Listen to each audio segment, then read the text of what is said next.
बिस्मिल्लाहिर्रहमानिर्रहीम अस्सलाम वालेकुम रहमतुल्लाह। Field marshal army chief general Asim Munir का बतौर chief of defence forces notification और उसके बाद उनकी इस पोस्ट के ऊपर तैनाती, इस पोजीशन के ऊपर तैनाती, वो इस बात का सबूत है कि पाकिस्तान में अब बिल्कुल एक नए तरीके से इस्टेब्लिशमेंट को चलाया जाएगा। ना सिर्फ इसमें जो इस्टेब्लिशमेंट मौजूद है बल्कि पाकिस्तान की जितनी भी मसला फोर्सेस हैं, जिसके अंदर आर्मी शामिल है, जिसके अंदर नेवी शामिल है, जिसके अंदर एयरफोर्स शामिल है, तमाम की तमाम फोर्सेस को एक ही कमांड्स हैं, एक ही सुपरवाइज़र के ज़रिए, एक ही कमांडर के ज़रिए, एक ही सरबराह के ज़रिए ऑपरेट किया जाएगा। और वो ओहदा क्रिएट किया गया है इस वक्त चीफ ऑफ डिफेंस फोर्सेस का।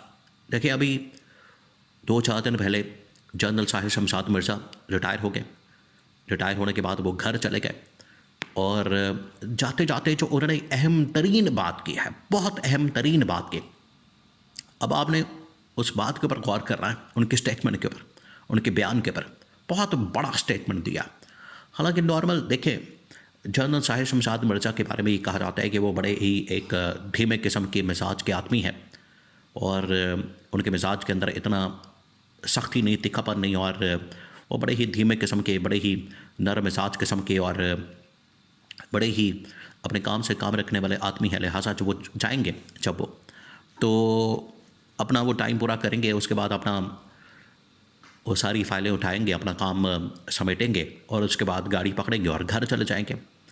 ये था उनके बारे में एक तासुर, एक इम्प्रेशन। लेकिन जाते जाते उन्होंने मौजूदा सेटअप के मतलब, निज़ाम के मतलब, गवर्नमेंट के मतलब और सबसे बढ़कर इस्टेब्लिशमेंट और जनरल आसिम के मतलब बड़ी अहम तरीन बात की। देखिए, इससे पहले ये जो तमाम की तमाम फोर्सेस की जो कमांड होती थी या उनकी जो सरबराही होती थी, वो किसके पास थी? वो chairman joint chief of staff committee के पास थी और वो तमाम के तमाम एक सेरेमोनियल किस्म का ओहदा था और तमाम के तमाम मामलात को हैंडल करता था। 4 स्टार जनरल था।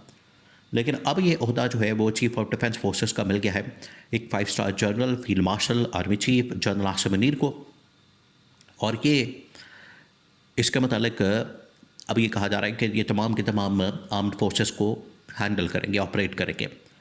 जनरल साहिर शमशाद मिर्ज़ा ने जाते जाते जो स्टेटमेंट दी है, उन्होंने कहा कि आज के जो चैलेंजेस हैं, यानी उन्होंने भी अपना जो वज़न है वो जनरल आसिम के पलड़े में डाल दिया, उनके सपोर्ट कर दिया, उनकी हिमायत कर दी और उनके हक़ में स्टेटमेंट जारी कर दी और बता दिया कि इस वक्त इस्टेब्लिशमेंट की जो टॉप मिलिट्री कमांड है वो सारी की सारी इस वक्त जनरल आसिम के कंट्रोल में है, हाथ में है। और इसके देखिए, तमाम जो इस वक्त फोर्सेस की कमांड है उनके पास आने के बाद इसके पॉजिटिव नेगेटिव दोनों होंगे।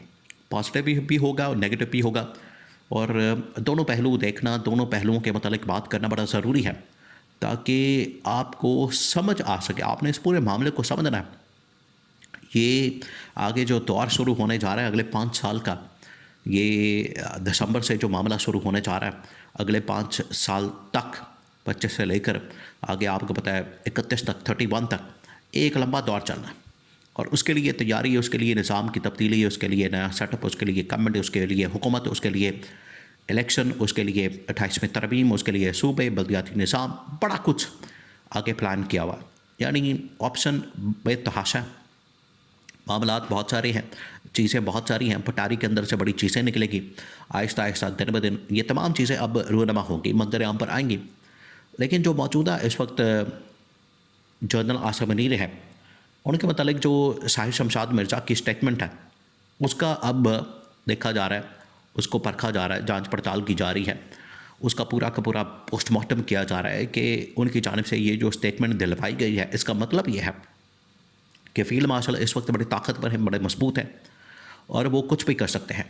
अब होगा यह, जिस तरह से आपको बताया कि निज़ाम की तब्दीली, उसकी बात, और ऐसा निज़ाम असल में प्रॉब्लम कहाँ पर आ रही है इस्टेब्लिशमेंट को। इस्टेब्लिशमेंट को प्रॉब्लम यहाँ पर आ रही है कि हमने किसी तरह से निज़ाम को तब्दील करना है और उसकी तब्दीली के लिए ज़रूरी है मुल्क के अंदर, या तो देखिए ये मामला अब रेफरेंडम की तरफ भी जा सकता है मुल्क के अंदर एक रेफरेंडम करा दिया जाए कि मुल्क के अंदर आप कौन सा निज़ाम चाहते हैं, मुल्क के अंदर आप सदारती निज़ाम, मुल्क के अंदर आप प्रेसिडेंशियल सिस्टम, मुल्क के अंदर आप एक ऐसा निज़ाम जो कि डिलीवर कर सके। प्रॉब्लम यहीं पर आती है कि डिलीवर करना चाहिए निज़ाम, कोई भी हो उसके ऊपर आके कोई भी बैठ जाए, वो चाहे शरीफ ख़ानदान आके बैठ जाए, जरदारी ख़ानदान आके बैठ जाए, प्रॉब्लम तो यही होती है। इस निज़ाम के ऊपर जब आके ये लोग बैठते हैं तो ये पूरा का पूरा कंट्रोल जो है वो अपने हाथ में ले लेते हैं, फिर लूट मार और करप्शन और ये तमाम चीज़ें शुरू हो जाती हैं। आवाम के हाथ कुछ नहीं आता, आवाम बेचारी वैसी की वैसी हक्का बक्का मुंह खोल के बैठी रहती है और उनके पल्ले कुछ नहीं पड़ता, जबकि ऊपर से सारी कली मलाई और ये तमाम चीज़ें वो खा पी के फारग हो जाते हैं। नीचे आवाम के पास कुछ नहीं आता, 2-3 पानी के कतरे पहुँचते हैं, उससे आपको पता है कुछ भी नहीं होता। यहाँ पर 25 करोड़ के लोग आबादी का मुल्क है और ऊपर जो है वो सिवाय चंद खानदानों के, चंद लोगों के जो तकरीबन हज़ारों के अंदर होंगे, 2-4 हज़ार, 5 हज़ार, 10 हज़ार, 20 हज़ार, इतने लोग होंगे। सारी लूट मार तो वो करके फ़ारग हो जाते हैं जितने बड़े बड़े सनतकार, इंडस्ट्रियलिस्ट, सियासतदान, ब्यूरोक्रेट, जर्नल, ये तमाम लोग खा पी के फ़ारग हो जाते हैं। आवाम बेचारी ऐसे ही मुँह देखती रह जाती है। तो यहाँ पर ये अब ऑप्शन रखी गई, सिनेरियो ये बनाया जा रहा है, आगे जो सूरत हाल बनाई जा रही है वो ये कि हमने ऐसा निज़ाम लाना है, वो चाहे प्रेसिडेंशियल सिस्टम हो, पार्लिमानी सिस्टम हो, कोई सिस्टम हो, वो हमने इस तरह का बनाना है ताकि वो निज़ाम डिलीवर कर सके, आवाम को उससे फ़ायदा हो सके, आवाम को उससे बेनिफिट हो सके, बजाय इसके कि आवाम बेचारी वैसे ही देखती रहे इधर उधर और उनके पल्ले कुछ ना बचे, उनके पास कुछ ना हो, न खाने को, न पीने को, ना रोज़गार, ना उनके पास कारोबार, ना कोई नौकरी, ना उनके पास कोई छत, ना बिल जमा कराने के पैसे। यानी ये जो मसाइल हैं इनको एड्रेस करना है। जितनी देर तक आप इनको एड्रेस नहीं करेंगे, आप हर 2 महीने बाद, 6 महीने बाद, साल बाद आप जंग लड़ के आवाम को ट्रक की बत्ती के पीछे नहीं लगा सकते। आपको फिर बुनियादी जो मसाइल हैं आवाम के उनको हल करना पड़ेगा, उनको एड्रेस करना पड़ेगा, उनका सलूशन निकालना पड़ेगा। वो सलूशन निकालेंगे, हल करेंगे, तब आवाम के सपोर्ट फिर आपके साथ होगी, आवाम की हिमायत आपके साथ होगी। ये बड़ा ज़रूरी है। तो अब इस्टेब्लिशमेंट के अंदर जनरल आसिम की एक सोच पाई जाती है, वो ये कि अगर तो निज़ाम को तब्दील करना है तो फिर उसके लिए बेहतरीन जो निज़ाम हुकूमत है 5 साल के लिए वो प्रेसिडेंशियल यानी कि सदारती निज़ाम नाफज कर दिया जाए और मौजूदा ना सिर्फ गवर्नमेंट को फारिग कर दिया जाए, शहबाज शरीफ को सदारती निज़ाम आता है तो उसमें आसिफ अली जरदारी को फारिग कर दिया जाए। जो बेचारे सीधे नहीं खड़े हो सकते, मईशत को क्या खड़ा करेंगे, मुल्क को क्या खड़ा करेंगे, ये सूरत हाल है इनकी। तो उसके लिए फिर इमरान खान को बाहर लाया जाए, क्योंकि इमरान खान वो भाई शख्सियत है जिसके पास अवाम की सपोर्ट है, अवाम की हिमायत है और उसने फिर डिलीवर भी किया। उसके पास प्रोजेक्ट्स ऐसे हैं और पाकिस्तान में सही मानों में रियासत मदीना का मॉडल, अगर आपने इस्लामी निज़ाम कायम करना है, इस्लामी सदारती निज़ाम, तो इमरान खान से बेहतर सदारती ऑफिस के लिए, सदारती जो पोजीशन है उसके लिए बेहतरीन जो चॉइस है इमरान खान के अलावा कम से कम आपके पास कोई और शख्सियत नहीं हो सकती।